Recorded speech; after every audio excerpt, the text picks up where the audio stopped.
Okay, can you see it now? Yes, we can. Okay.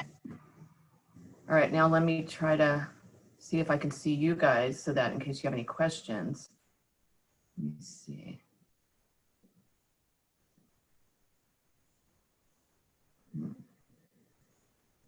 Okay.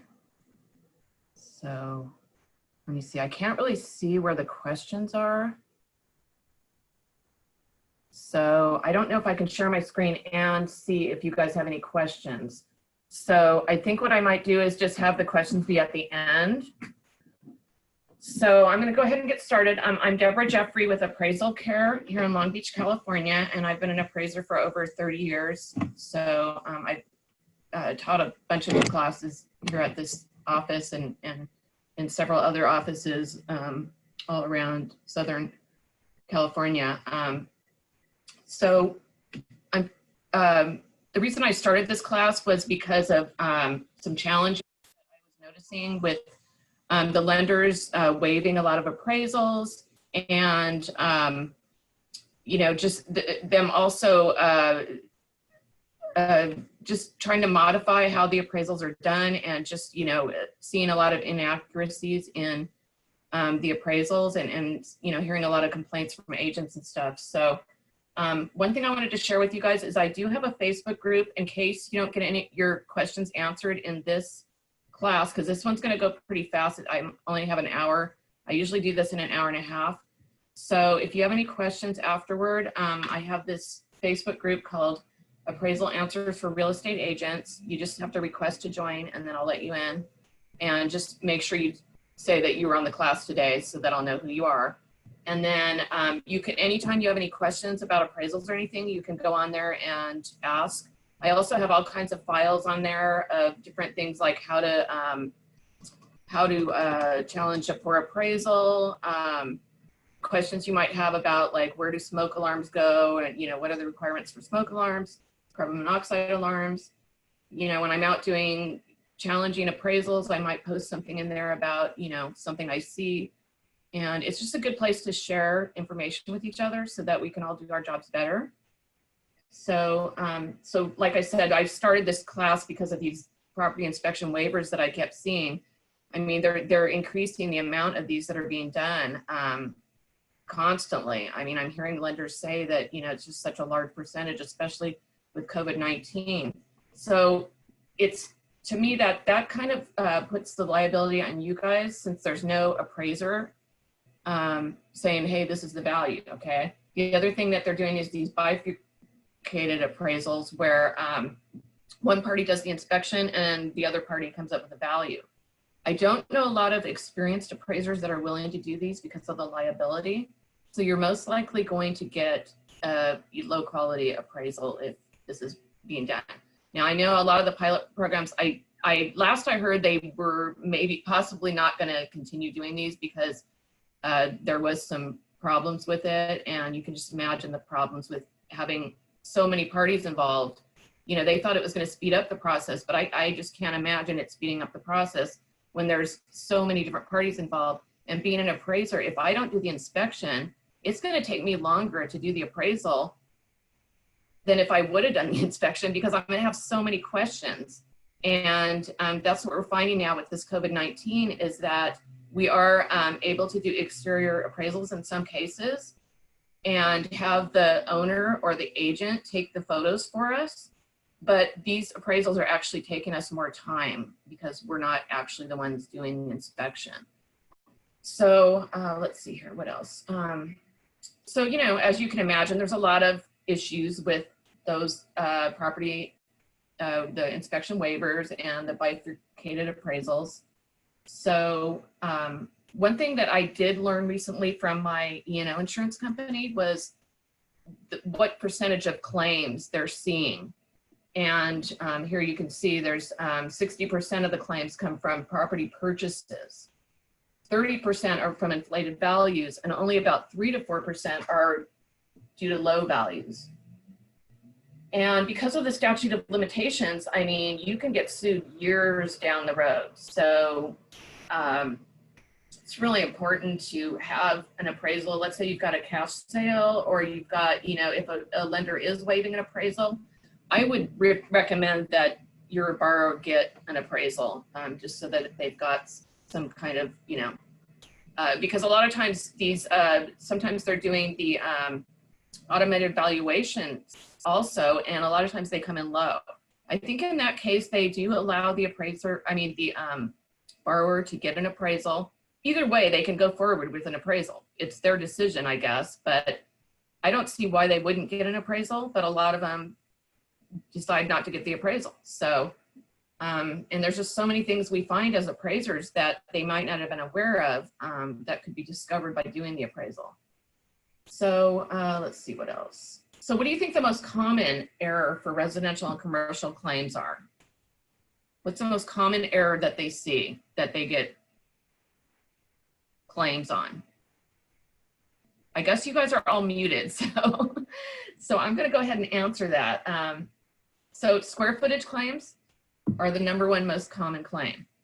So I see a lot of discrepancies with square footage, and a lot of agents will actually hire me ahead of time before they even market the property to measure the property, just to verify, what the correct size is, because of discrepancies that they see on their end, or sometimes the owner just thinks it's bigger than it is, and it's better to know up ahead of time before you get into escrow, if there's going to be a problem with the square footage, because that can make a real big difference in the value.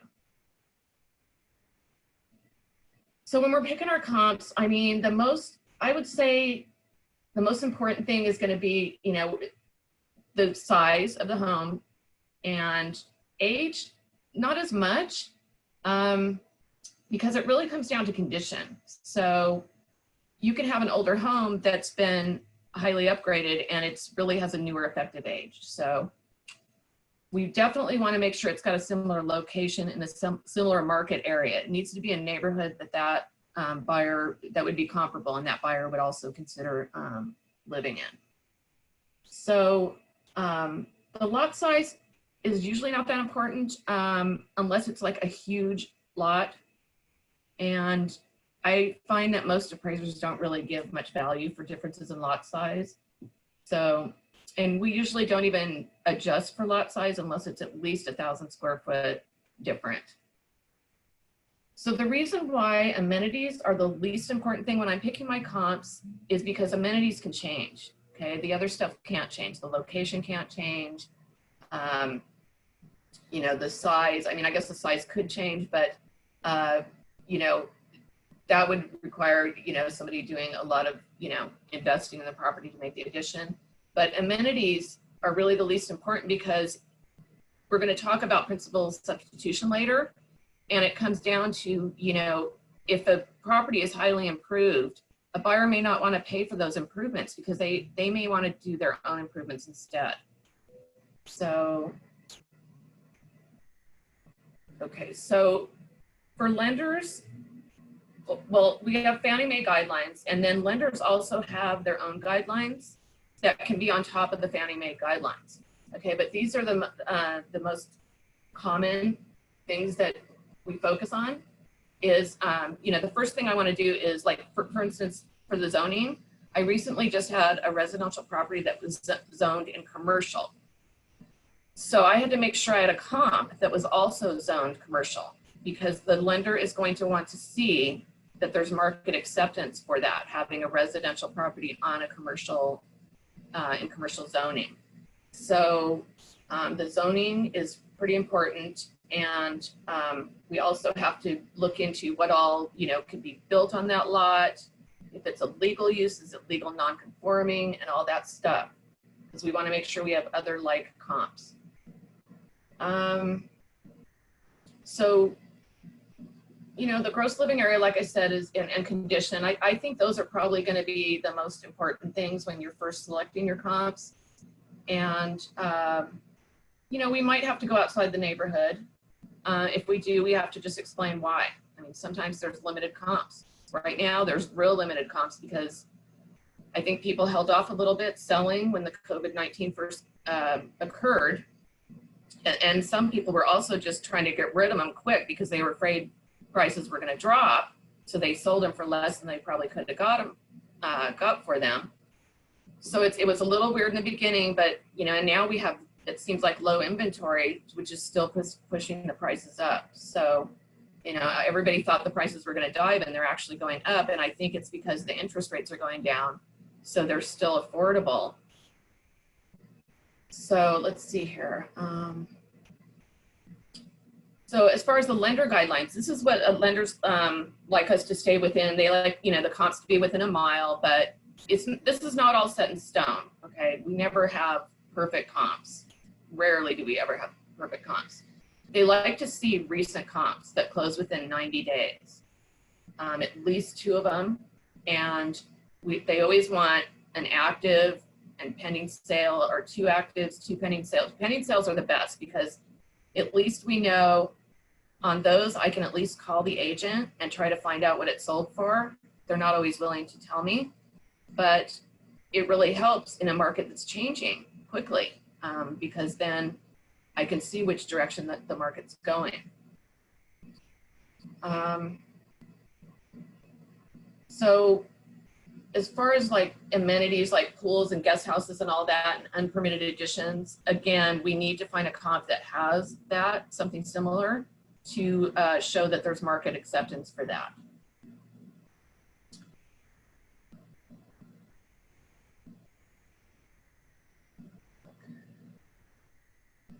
Okay, another thing that the lenders like us to do is bracket different things with our comps and our subject. Okay, so I put in red the different things that are the most important to try to bracket.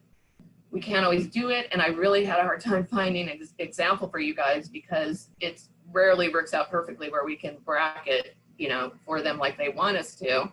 But we, if they hassle us on it, we just have to explain, look, I couldn't bracket it because when it's a really small property, it's really hard to find a property that is smaller than it. So you just have to explain that. So basically, you want to make sure that your sales price or your value is not higher than any other of the comps or lower than any of the comps. You want it to be, you've got to have some comps that are above and below that. Same with the lot size, the age if possible. Age, sometimes that's impossible because some neighborhoods are very consistent with the age of the homes. So that's not that big of a deal. But you can see these are old homes that I have on this grid. And so I definitely wanted to make sure I had homes that were as old as it, because the quality of the homes back then are so different from the way they're built now. And you can see I threw a 4-bedroom in there. I find that sometimes agents, when they give me comps, let's say I'm appraising a 3-bedroom, they'll only give me 3-bedroom comps. It's okay for me to use 4-bedroom or 2-bedroom if I can see that in that market, it doesn't make that much of a difference in the bedroom count. So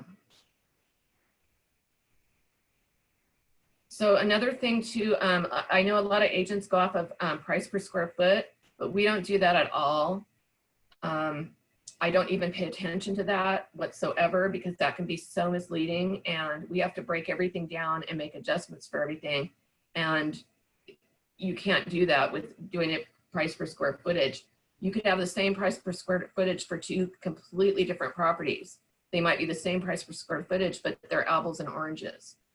So, that doesn't really even, it's not anything we consider ever as an appraiser.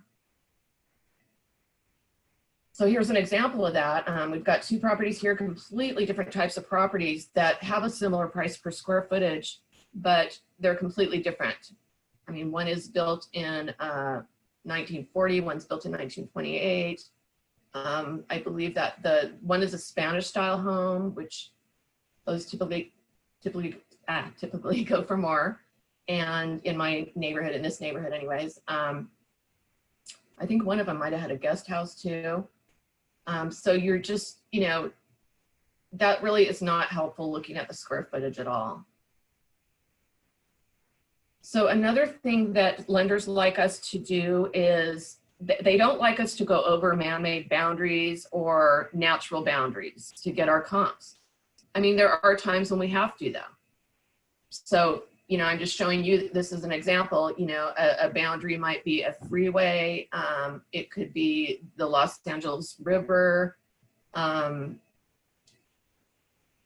let's see, in this example, I guess what I was showing is, well, I'll show you on the next slides how the values really vary. Once you cross that freeway, they really vary. And even if you just, this circled area I have right here, the Bixby Knolls area where that's circled, even if you go over to the east, the values will really be different.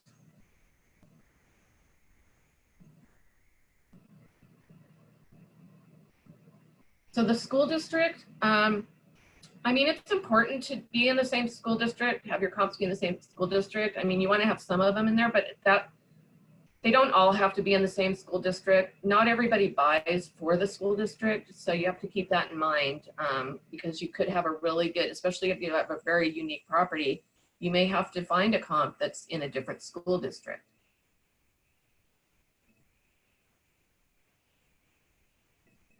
So, you know, the first thing we got to do is figure out, like, if I get the first time, when I first get a job, I'm going to check and see what kind of location it has. Okay, if it's got an unusual location, I know I have to find a comp with that similar location. And then the style, let's say it's a unique style, then I'm going to want to try to find something with that style. Age, I kind of talked about that a little bit earlier. I mean, sometimes you've got a newer built home in an area that has a lot of older homes. So I may have to go a little farther to find comps that are also as new in age. And then if there's anything unique about the property, let's, you know, a guest house or something like that, you know, I'm going to have to try to find a comp with that, and I may have to go farther away for that. Okay, so in this example, I was just trying to show that, you know, when I look for my comps, let's say I'm searching for I've got a single family residence that I'm appraising that's 1,800 square feet, built in 1938, has 4 bedrooms and 3 baths. What I would want to do is first start my search criteria by going 25% lower in square footage and 25% higher. Get a range that is that percentage. I may come up with too many comps, and I may have to weed it down to 15% difference in square footage. But I like to try to start big like that, so I don't miss anything. I don't want to miss a comp that's next door or across the street or something like that. So, and also the lenders really want your comps to be in the same neighborhood. They want comps that are in the same neighborhood. So let's say you've got an overbuilt property in a neighborhood. You don't want to get all your comps from another neighborhood where all the properties are larger, okay? Because that, you know, you can't just ignore the sales. You're just going to have to adjust for the difference in size. But not to say you can't get them in the other neighborhood, but you still want to have some in that same neighborhood. The lender wants to see what is in that neighborhood, what's selling in that neighborhood. So, so after I, you know, then I fine tune my search after that. Once I get, you know, see what comes up in that square footage range, then I will start honing in on ones that, you know, have other similarities that the property I'm appraising has.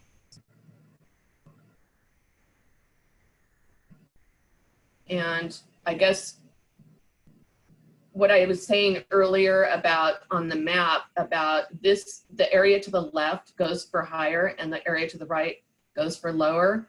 And some people ask me, is that okay?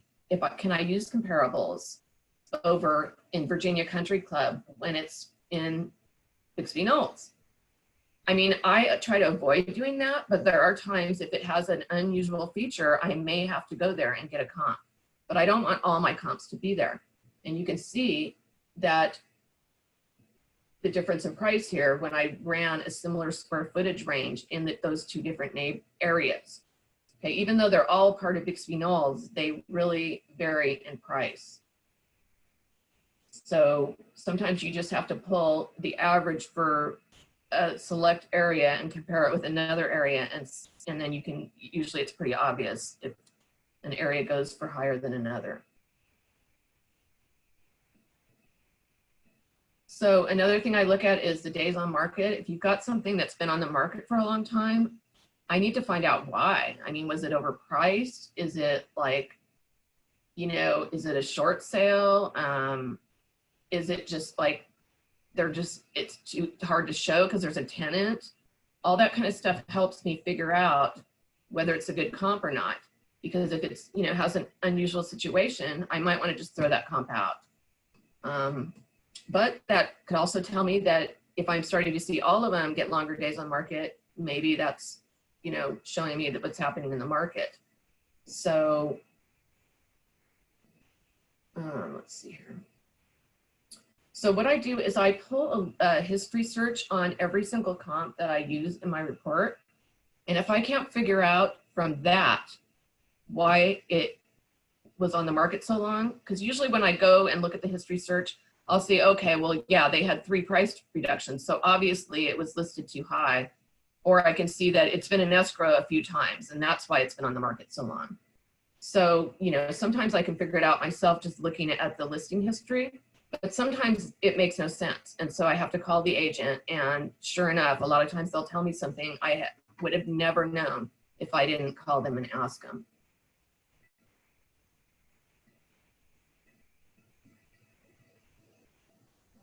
So yeah, a lot of times I've got to throw out any outliers, any, you know, distressed sales, things like that. I mean, in a market where all we have is distressed sales, we have to use those distressed sales. You know, like when we had the Great Recession going on and there was a lot of short sales. After a while, the short sales become the market. In the beginning, we try to avoid those because they can skew your values, but when there's an abundance of them, that becomes the market. So you have to use them. And I see a lot of flips. Like I just was appraising a property yesterday, and this flip sold for so much lower than the rest of the comps. And it's because an agent bought it and flipped it. And so, you know, he could sell it for lower too, because he wasn't having to pay a commission. So, you know, that's just something I had to explain in my report. Look, this one went a little lower because it was a flip, you know, an agent owned it. And I just didn't put a lot of emphasis on that sale. I kind of needed to include it in my report though, because it was a recent sale. And I was having a hard time finding 2 good comparables that sold within 90 days to give the lender. So I had to use that one that wasn't a great one, but I also found some older sales that I threw in there, and I was able to do like some time adjustments because I could prove that the market was increasing in value.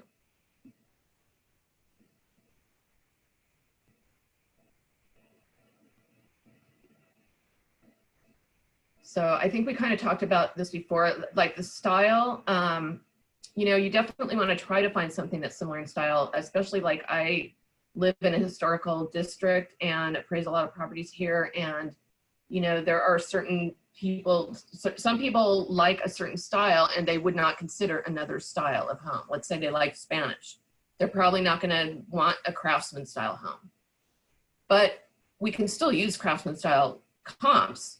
I just wouldn't want to use all craftsman style. I would definitely want to try to find some Spanish style homes. So you kind of just want to give the lender a little bit of everything so that, you know, it doesn't look like you're just, you know, cherry picking your comps, okay? So I will sometimes go out of the city if, let's say a property is on the border of the city next to it. Sometimes there's better comps in that next city or very similar comps, maybe even built by the same builder. So that would be justified to get some comps there, but I wouldn't want to get all of them in the neighboring city. And there's times too where, you know, I'm just looking for an unusual, you know, like it has a guest house and I might have to go to another city, or it's on a golf course. I may have to go to a golf course in another city. But we really try to avoid going to other cities, but sometimes it's justified.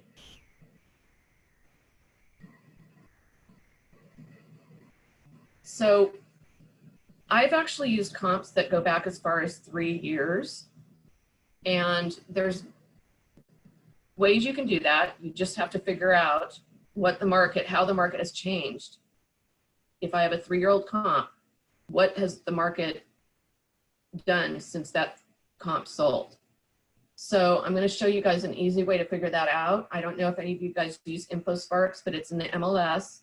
And this is what I do to, if I've got to go back that far. It's just a very quick way to see what's going on. And it's how I double check sometimes. Even like, let's say I'm appraising a home that was purchased 3 years ago. I might want to see, does this make sense when I'm appraising it for now when it sold for this 3 years ago? So how I do it is you just go into InfoSparks, and they have tutorials in there, which are make it very easy to learn how to do it. And you can compare different neighborhoods with each other. But basically, and then you can have like this type of chart here, you can go back 3 years if you use the bar chart. But I mostly use the next one, which is the line charts. And on this one, I can actually pinpoint an exact place and time. So let's say I'm using a comp from November 2015, and I can see that the median prices are $739 in the Bixby Knolls area. And then I can look and see, okay, the date I'm doing the appraisal, they were similar. So the market has been stable since then. Or let's say I'm appraising it here, then I can see that the median prices have gone down since that. Oops, I didn't mean to change my screen, sorry. Let me see, let's go back, okay. So anyways, this is a really good way to just double check and see, you know, what, and you can see it's crazy the way it goes up and down. Everything, you know, because we have cycles, you know, things are cyclical, but this really I find is very helpful in finding out what my time adjustments should be. Let's see, so on this one, this is how you do the math, in case you wanted to know that. Basically, you're just going to take the median from the year that you got the comp, and you find out what percentage per month it, you know, changed. So the only thing is, though, sometimes this isn't always right, because you may have to weed out some outlier comps. There's some comps that just are extremes that just have to be thrown out because they throw off the whole data set. So you have to be aware of that and have to look and see what's actually making up that comp search, and throw it out any like super low or super high, anything that really stands out or anything unusual. You know, I look for something, let's say mine has a really, you know, just like a 6,000 square foot lot, and then I see this really high sale that has a 28,000 square foot lot or something. Definitely want to throw that one out because it's going to throw everything off. Okay, so let me see here. So this one is just talking about, again, the days on the market.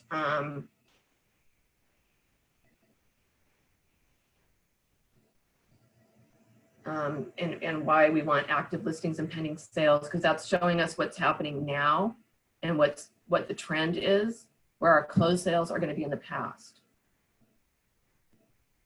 So the principal substitution, I kind of touched on this earlier. It's, you know, let's say you've got two properties right next door to each other. One is highly upgraded and one is not. Okay, someone is probably not going to want to pay too much more for the one that's upgraded when they can just buy the other one and do the upgrades the way they really want them. So we have to consider that. And I guess this is just an example of someone looking for a home in the 610 range, let's say $600,000 range. Okay, we don't, as appraisers, they don't want us picking our comps based on sales price, okay? We have to base it on other things like the size of the home and the age or style, whatever. But some management companies will actually ask us what our search criteria was, and they don't want to see that we used the price. Okay, because that, again, that might indicate that we're cherry picking to try to support, you know, a certain value or support the sales price. So I guess I was just showing you guys here what the difference, how different the properties can be in that same price range. Okay, we've got an 888 square foot home and then a 1582 square foot home, and they are in the similar price range, but they're completely different properties.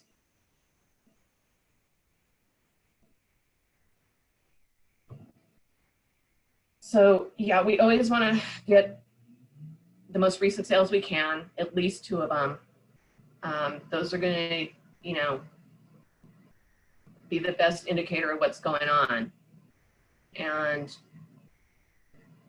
I mean, typically we'll have 4 comps, 4 closed sales, and then an active and pending, or 2 pendings or 2 actives.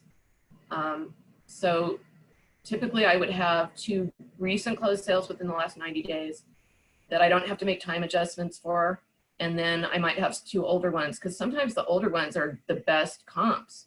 It's just that they happened a while ago. But sometimes the market hasn't changed too much. And so there's, you know, sometimes I don't have to make time adjustments, and sometimes I do. So views are really tough. There's no formula for any of these adjustments that we make or anything. A lot of times I get questions from agents. They want to know, how much does a pool go for? How much does solar go for? But it really is market driven. So it really depends on the neighborhood, and it can change constantly. So what I tell you today, it could be different tomorrow. So we really have to analyze a set of data, a large set of data, to really figure that out. And we have software that helps us do that.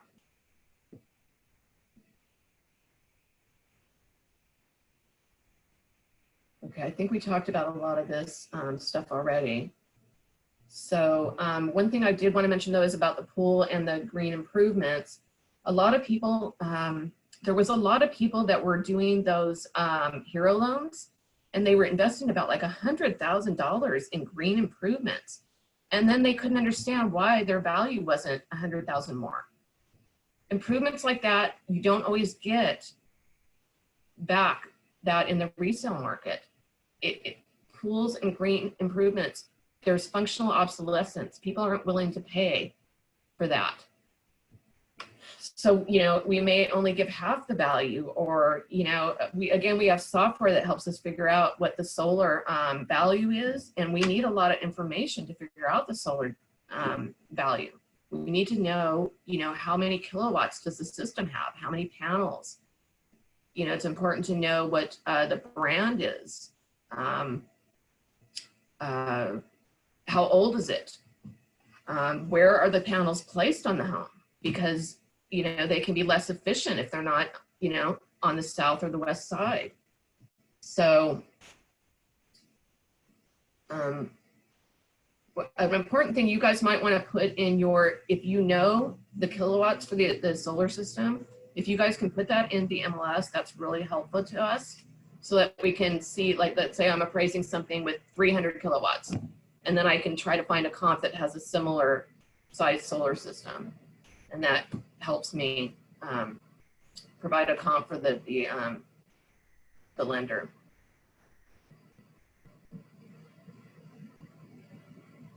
So I can provide this slide to you guys afterwards if you want to give me your email addresses and stuff. I promise you I won't spam you or anything like that. But because I am coming kind of quickly here, and unfortunately you guys are all, looks like you guys are all muted. So it's kind of different for me to do these classes. I like to do them in person because then we can make it more like a discussion. Me talking to myself like this is just kind of weird and different, but this is only like the second time I've done this. So it's definitely nice when this COVID thing is over, so I can actually interact with you guys a little better. And see what I have a question. Oh, okay. Hi, Deborah. Thanks for the session. Sure. Because of the COVID, seems like there's a lot of drive-by appraisal. Has that been a challenge for you lately? You know what? I really haven't done that many of them. Hmm. Most of the people have been willing to let me in because I just wear a mask and I wear booties on my feet and I wear gloves on. And I ask them to have all the lights turned on when I get there and all the doors open so that I can minimize what I'm touching in the property. Most people are comfortable with that. I've only had one person that was not comfortable. Well, let's see, I've had two people that were not comfortable with that. And one was an FHA loan, and the lender did. I went back to the lender and I said, told them that they weren't comfortable, and they went ahead and let me do an exterior drive-by on that one. Now, on that one, it was reasonable to be able to do that because I had enough data to be able to do that because they had just purchased the property, like, I don't know, within the last couple of years. And so there was plenty of MLS photos for me to get a really good idea of what that property looked like inside. And it had all been recently improved also before they bought it. So, I knew it was in pretty good shape probably. So, but if I didn't have, let's say I didn't have any photos, if I don't have enough data available to perform a credible appraisal, then I may have to decline the assignment and say, I'm sorry, but this one needs to be a full appraisal. So, and I've heard that they're going to go back to some of those ones that have had the exterior appraisals. They're going to go back and require interior inspections eventually. So that could be a problem for some people. That could be a problem. Yeah, and because I'm afraid that some people are trying to take advantage of this by trying to get the exteriors to try to, hide something. So, Good to know. I'm going to make sure that doesn't happen. I have a listing in Mar Vista. I was waiting for the appraiser to get in touch with me. Nobody did. 2 weeks go by. I called the other side agent and said, hey, where's the appraiser? He's like, oh, it appraised the value. So I guess they did a drive-by. Oh, okay. So I don't know if the lender is going to be like, okay, so that was drive-by, but now they were about to close escrow. I need you to go out and do it again. I mean, is that even a possibility? I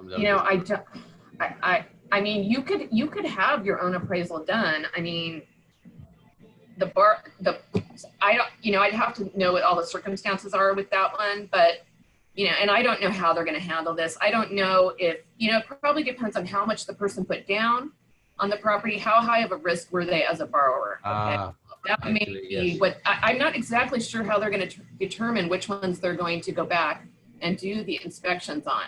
And it's all still evolving and changing, and it could have changed since I last heard anyways. So I don't really know exactly how they're going to do all this, but I know that when we've had recessions, sometimes years later, they will do forensic appraisals, going back and looking into some of these appraisals that were done to see if there's any fraud. So I would definitely be prepared, that could happen, All right, cool. Thank you. Mm-hmm. Any other questions? I can't see anybody else. Are you the only one there? I'm the good student. Everyone else is taking a nap. Okay. All right. Well, again, let me just share with you my Facebook page. I guess that was it on the slide. Oops. Now my slide disappeared. Shoot. So that's really all I have for you guys today. Unless you have any other questions. Can't seem to find my slide. Hang on. Yikes. I don't even know if I'm sharing my screen right now. No screen shared yet. Okay, let me see here. Okay, so no. Were you gonna share your I'm just appraisal? going to share that Facebook? that Facebook page again. Okay, let me just tell you what it is. It's just if you want to. Typing. What is it? Gosh, I can't find it. It's appraisal answers for real estate agents. So on Facebook. So anyways, any other challenges you're having out there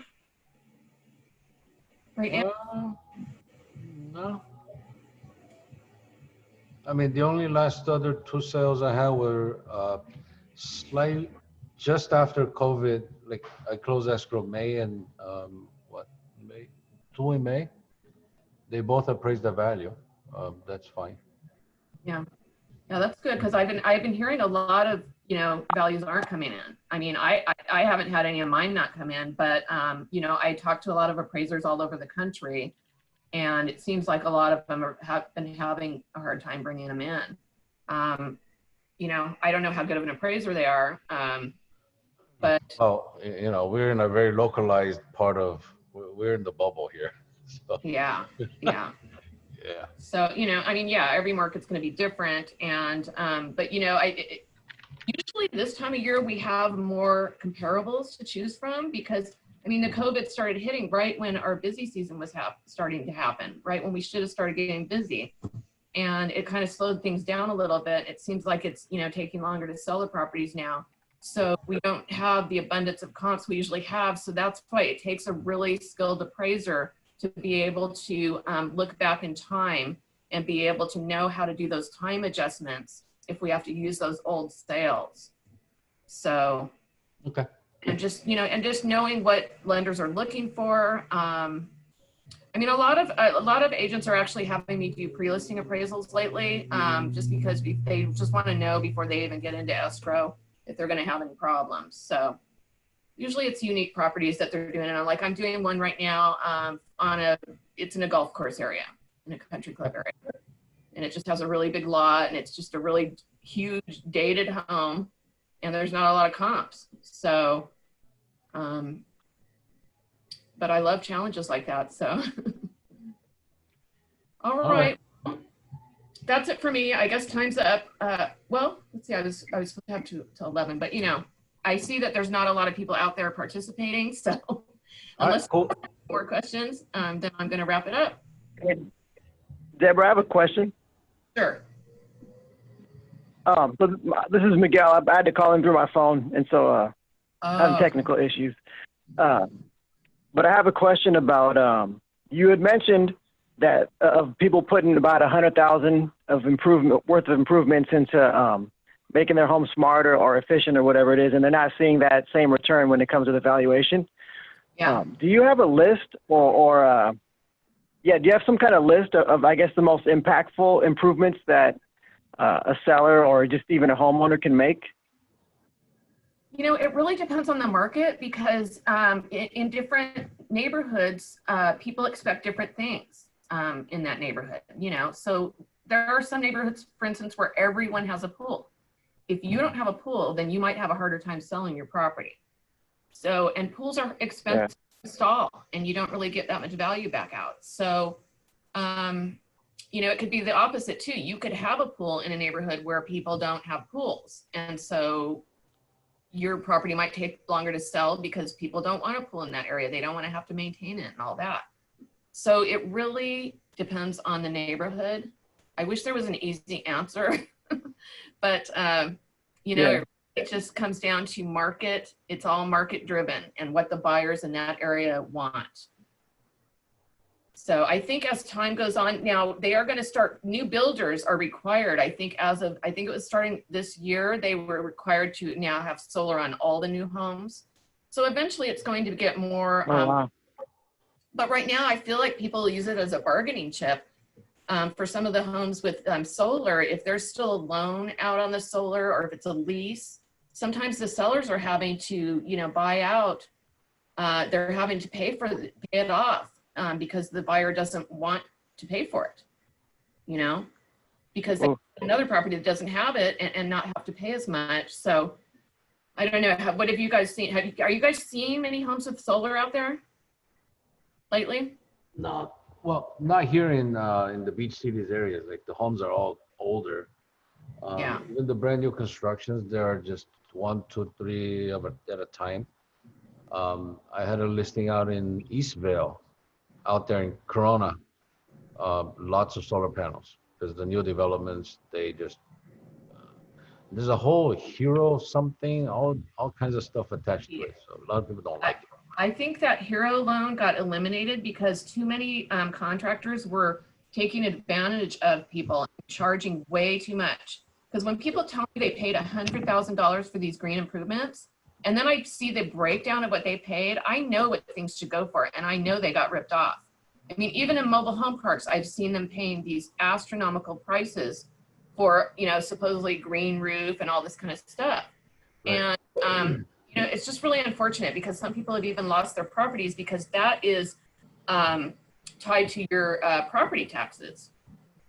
So it can be really risky. So anyways, I think they eliminated those hero loans though, because of all that, hopefully. So hopefully people won't, you know, I mean, you just got to do your research before you get improvements. And the other thing is too, with the solar, if it's leased, we can't give any value for it. It's considered personal property. So we really need to know if it's leased or owned. And the only way I can really tell is looking at their contract. So if you get a property, make sure you get the contract for the solar so that it can be verified, because sometimes people think they own it, but they don't. There's these things called a, what do you call it? Oh, shoot. Because sometimes they have an option, it's a lease, but they have the option to buy at the end of it, okay? And the way it's worded, they think it sounds like they own it, okay? Because it says something, it's a purchase agreement, something, I forget what it's called. I'm sorry if I can't recall it right off the top of my head, but power purchase agreement or something like that. Anyway, the only way I can tell, like I said, is by actually reading the contract and finding out, you know, who really owns this thing and who maintains it and all that. So, and you know, it might, just because we can't give value though for solar, let's say it's leased and we can't give value for it, it may increase the marketability of that property though. I mean, somebody might be more willing to buy that one knowing it has the solar system, you know, but then they have to get approved for the lease too. So, and so I think that can be a little bit complicated with on the lender's side. I know in the beginning it was, I don't know how much of an issue that is still today, but like I said, a lot of times just to eliminate that issue, the seller ends up just paying off the solar system. Cool. Any questions? Nope. Sounds good. All right, if you guys go. have any questions, yeah, find me on Facebook then, Appraisal Answers for Real Estate Agents. Anytime you have a question, and also if you want, you guys want to email me, let's see, I can give you the slide presentation if you want to, let's see, maybe put it in the chat. I don't know, some of you might be driving though. Let me put it in the chat. I'll put my email address in the chat and then you can email me. Okay. Find the chat here. Let's see here. Oh boy, I don't see it.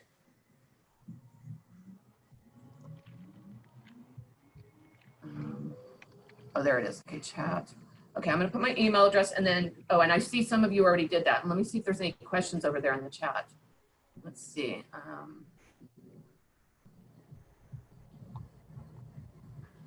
Okay, there's a question here. Let's see. Somebody's asking, hello, when you say not to compare sale prices, are you talking about the list price or the closed sales price?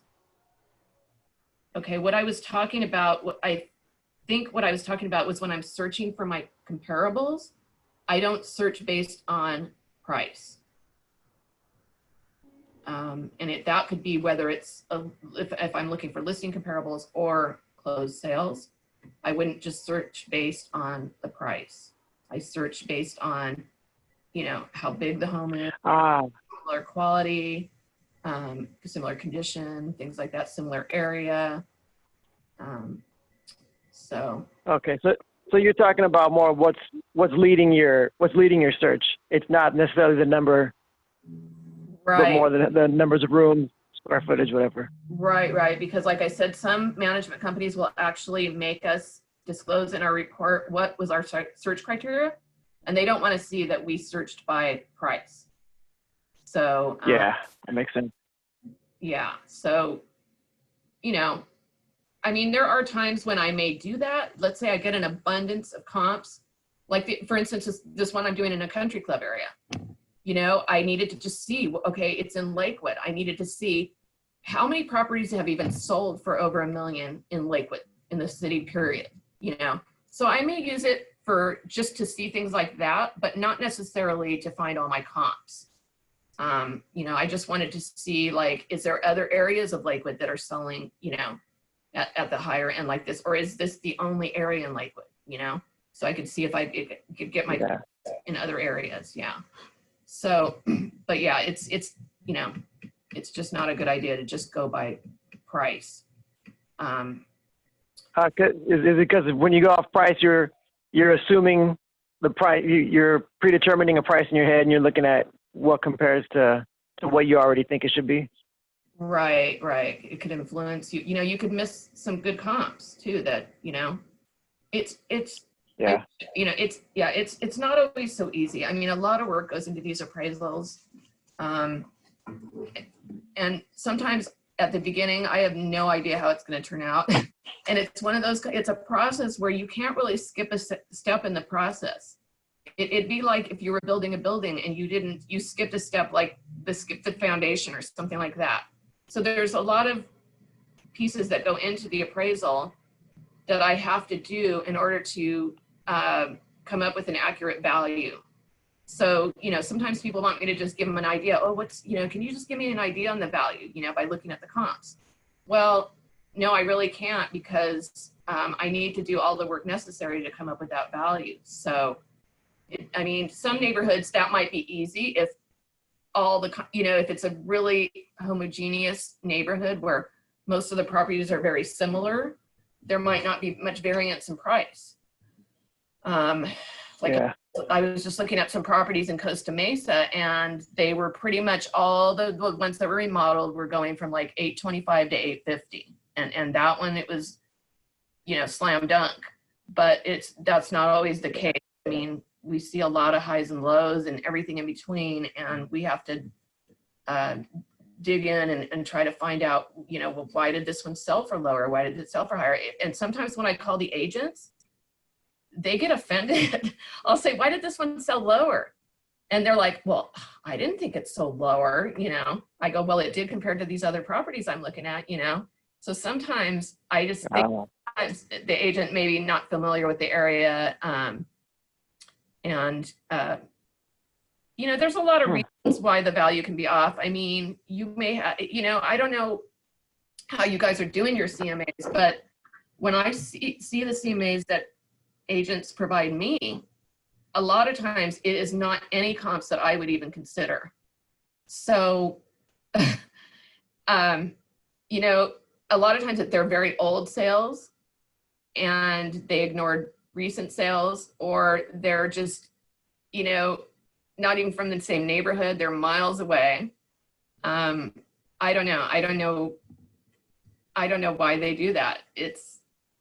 I guess they need to take more of my classes. I don't know to tell you, but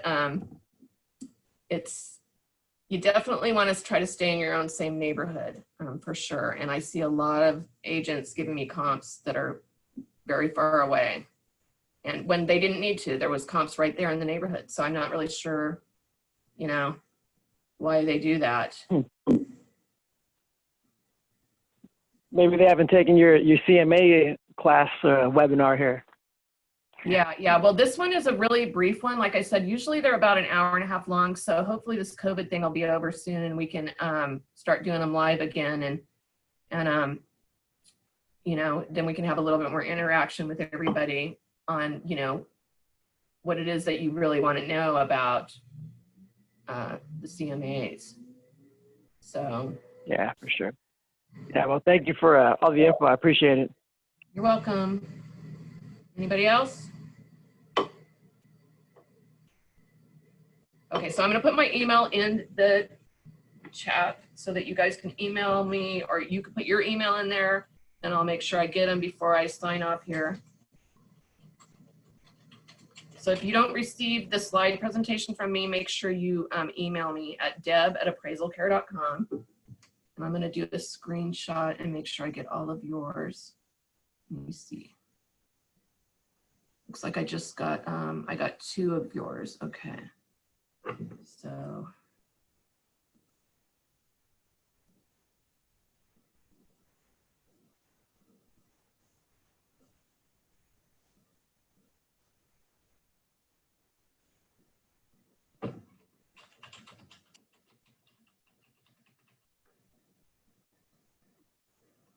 right, guys, have a great day. Thanks for joining me. I look forward to seeing you guys again soon. Thank you. Take care. Thank All right. you. Okay, bye-bye.